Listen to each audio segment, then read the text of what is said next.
Hey, good evening, everybody. KB5 MIQ Big Boy. Thought we'd chat a little bit. I had a request for a video on logging, and we're going to get to that here in just a minute.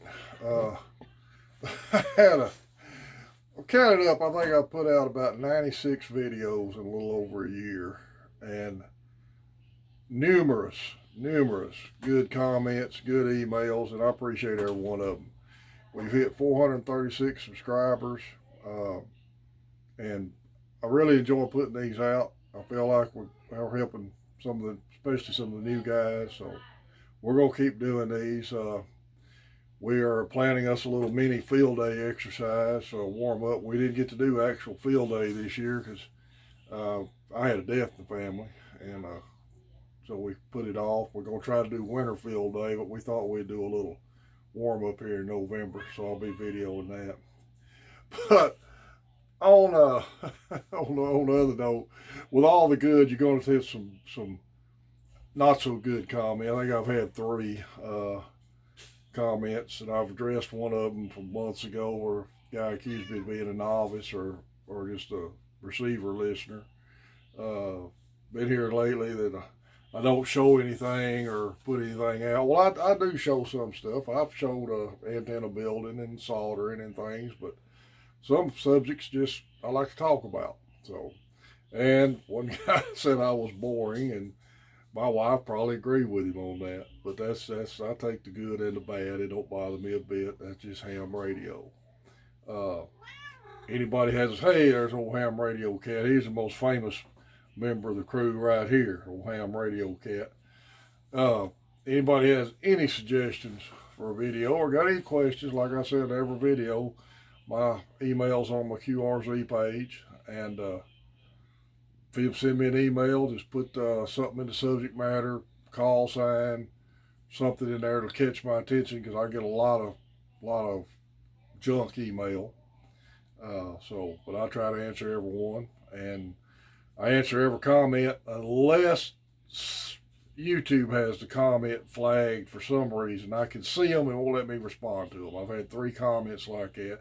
Wasn't nothing in the comment bad, nothing derogatory toward me or any certain words, but there must have been one word that the YouTube algorithm flagged. So if for some reason you comment on YouTube and I don't answer, try to comment again. I'll try to answer all of them if at all possible. Okay, we'll talk about logging. Uh, in fact, this was one of my subscribers sent this in. KD9 Kilo Delta 9 November Alpha Charlie Dean asked me about basics of logging. Uh, Due to he's a new general and trying to get on HF and wanted some advice on it. So we're going to talk about logging here a little bit. I'll tell you how I do it.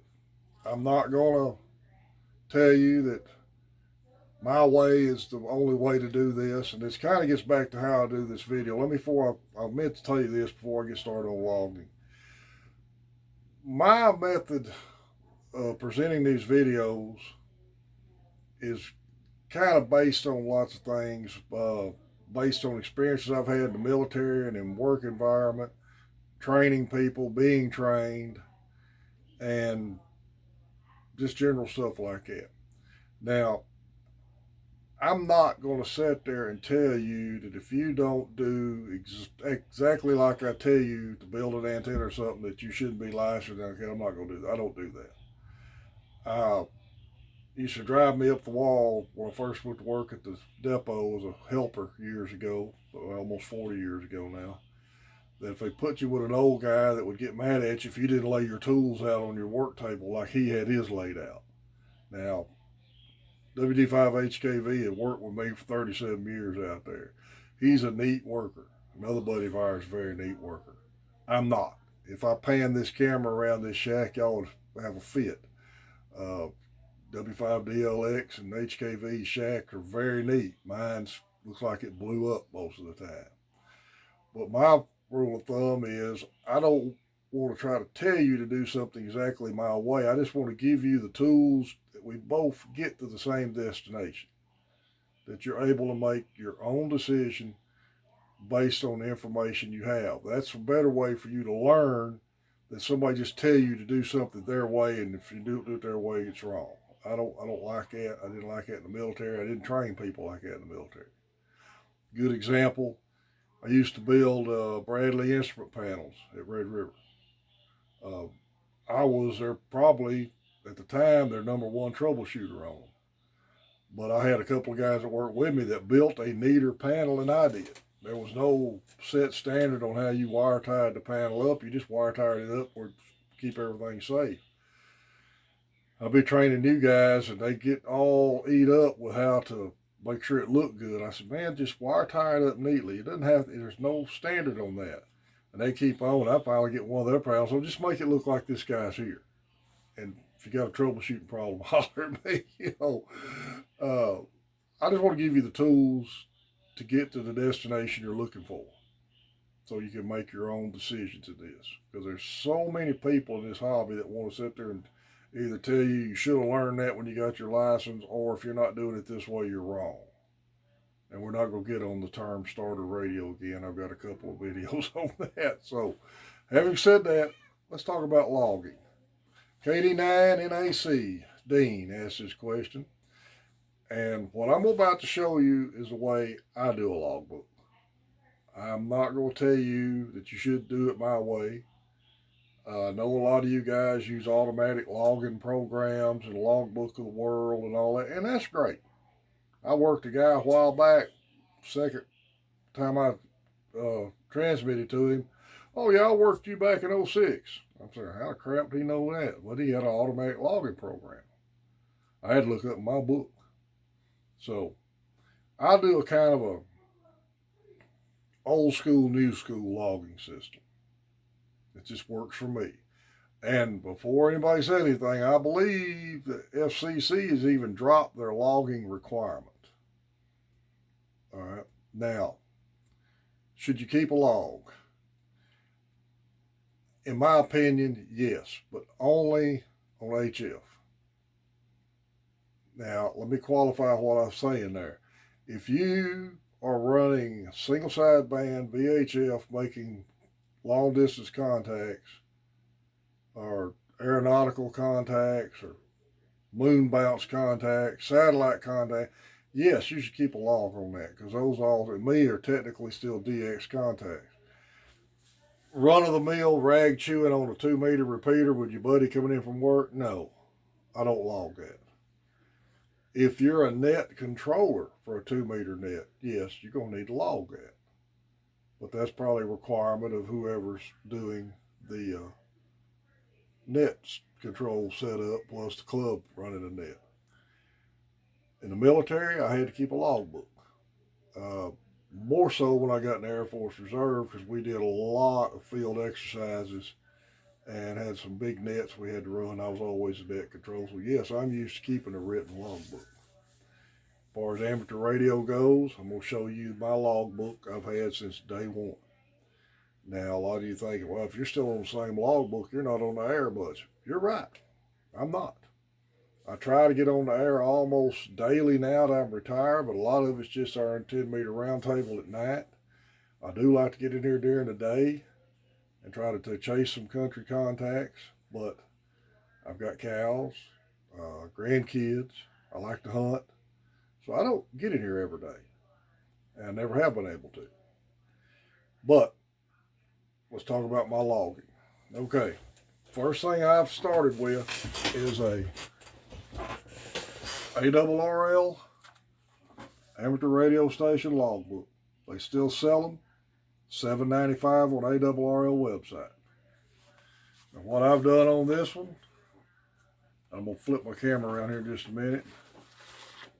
All right, I think I'm gonna do that right now. Y'all bear with me a second. Okay. First contact, 528 and 90. If you look at the top here, it gives you the date, the frequency, the mode, single sideband, power was 100. Here's where I was a new novice ham. I didn't put a time down. I've learned since then.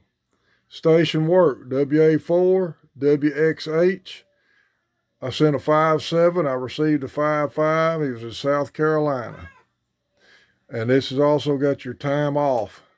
QTH, name, QSL via, like if you're going to QSL direct, or the Bureau, and a check for send and receive. And if you look down here, this other contact, made on the same day, same frequency, N4SSX, 59 contact, North Carolina, Andy.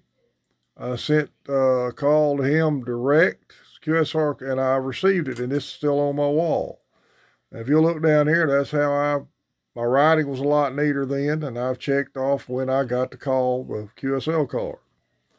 Now, let me pause it a second again. I apologize for my audio visual skills.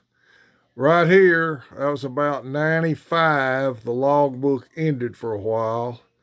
And here is some 2,000 calls I made. Now, the one reason the logbook ended there, I had gotten heavily involved in the Air Force Reserve. I retired in 2003. I was working their communications, and I was on the radio so much, I didn't really want to talk on the radio when I got home. So let's stop there a second. This war picked back up in '07. This is after I upgraded to general. You're seeing some calls on different frequencies there.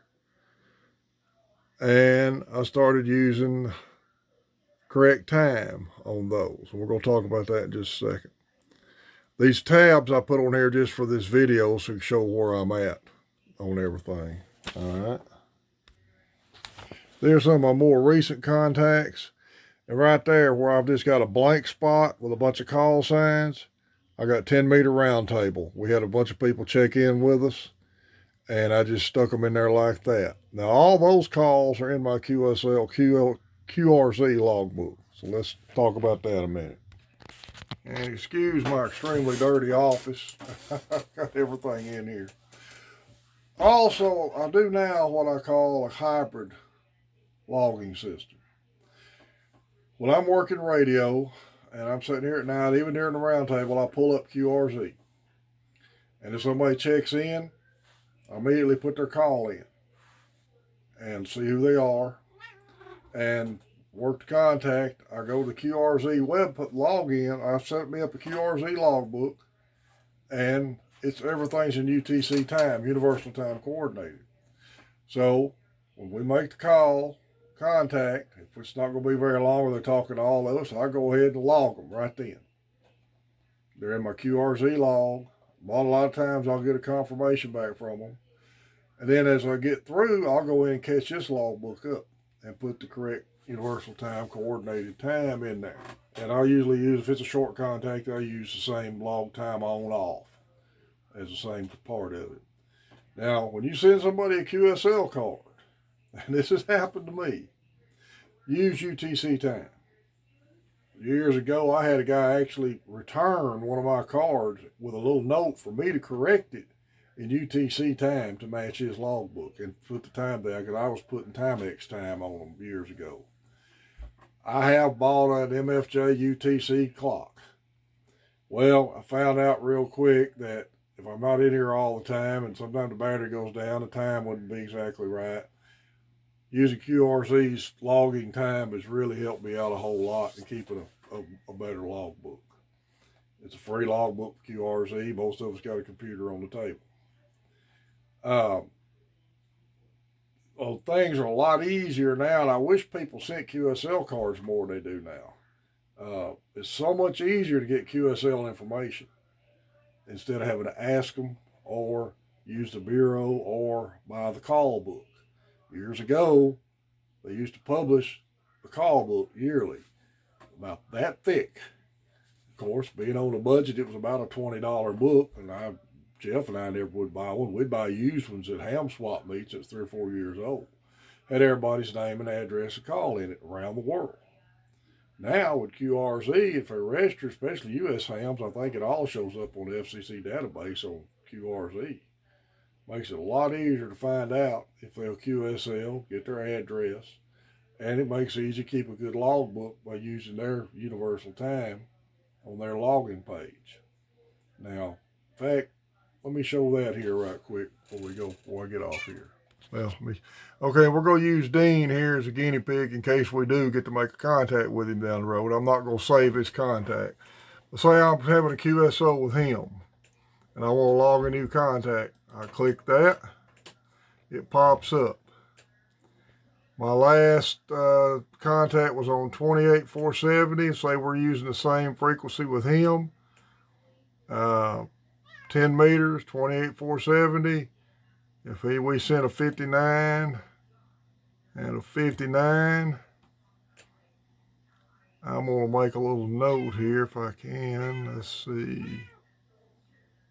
Where was that option at? I can't see on here. Let's see.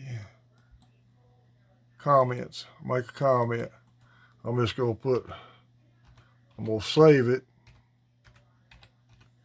for practice, and that way I'll know it's not a real contact.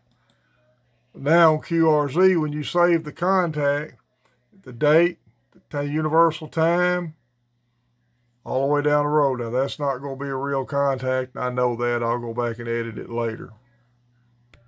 Okay, well, I'm sure that may make some of the experts or computer whiz kids experts' heads explode, but that's just how I do my logging. Paper logbook. Now, again, I'm not knocking logging programs. And my channel is basically ham radio on a budget, and for new people anyway. If you got the money to spend on a good ham logging program, the latest computer, and it's all tied in with your radio and it's doing it automatically, that's great. My thing about a computer is if it goes down and you lose your logs. So I've always got my paper logbook.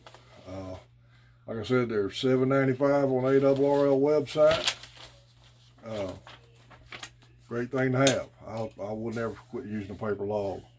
But I log HF contacts or any single sideband contact if it was on 2 meters, 6 meters, whatever. Do not log standard 2 meter chit chat on local repeater. I don't log that. And now I think FCC has even dropped logging requirements. I recommend you do it. It's good practice. Save information, help you know who you've contacted, especially, and try to get QSL cards. Get some cards. We need to get that back going good in this hobby again. Used to get them all the time from people. I've still got 2 or 3 out I've hadn't got back yet. If I work you and you want a card, you send me one, I promise you I'll send one back, whether I've got your state or country or not. I'm missing a few for worked all states, and I try to get one for every country I've ever worked. So, hope that answers, makes logging a little bit of less problem for some people. Dean, thank you for your suggestion. That's about all I come up with today. Remember, Main Trading Company in Paris, Texas. Good outfit for buying local or ham radio gear. They're online and local, Paris, Texas. Remember, you have our Ham Radio Club Facebook pages. 4 States Amateur Radio, Dallas Amateur Radio, Cowtown Amateur Radio, Shreveport Amateur Radio. Good Facebook pages for general ham information. Ham Radio, Amateur Radio Elmers, Ham Radio Flea Market Trading Post. Remember my call signs, KB5MIQ. My email's posted on my QRZ page. Appreciate everybody who subscribed and listened to the channel. And if you got comments, even if you got the negative comments, I learn from those too. Hope everybody has a great weekend. This is KB5MIQ, Big Boy 73.